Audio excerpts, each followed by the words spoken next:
Yang pertama ingin saya jelaskan, kami dari keluarga dan tersangka ingin meminta maaf yang sebesar-besarnya kepada korban dan keluarga korban atas kejadian ini.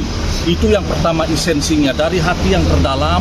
Keluarga ingin meminta maaf kepada korban dan keluarga korban serta masyarakat Bali karena ada kejadian ini menyebabkan sedikit heboh atau bagaimana di masyarakat.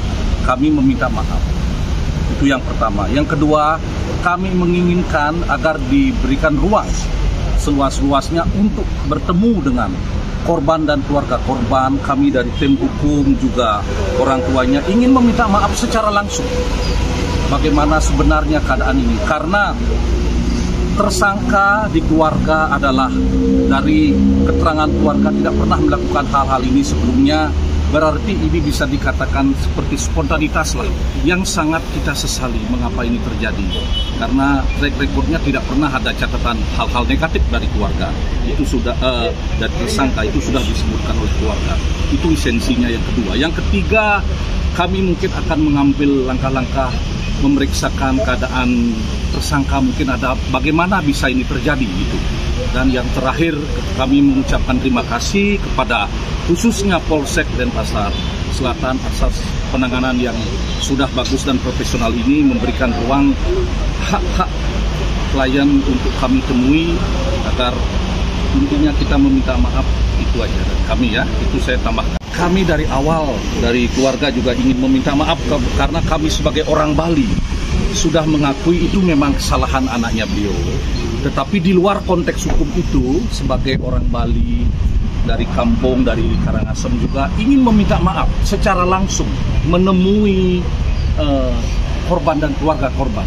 Kami memohon, meminta agar diberikan ruang-ruang itu, agar bisa kita menyampaikan secara langsung atas kejadian yang sangat kita sesali ini. Itu saja. Ya, dari manapun, dari ada yang membantu hal ini, siapapun itu, mungkin dari media bisa.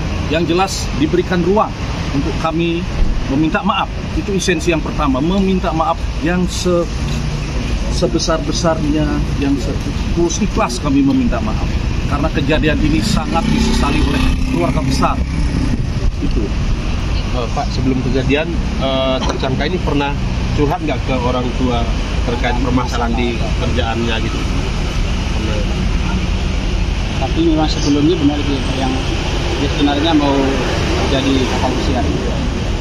Kami tanya terakhir itu kan sebelum kejadian itu kan maunya kami kan kerja kapal pesiar dan diantar oleh ibu dan bapaknya ke Denpasar.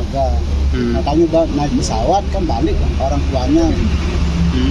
Sebelum kejadian ini yang jelas dari pihak keluarga semua, keluarga besar dari yang tersangka ini mengira sudah ada di luar negeri kapal pesiar. Di antaranya kemana Pak? Ke bandara? Ke bandara. Nampaknya di bandara. Tapi itu setiap bulan ngirimin uang? Nggak ada ngirimin uang. Kalau masalah ngirim uang sekali.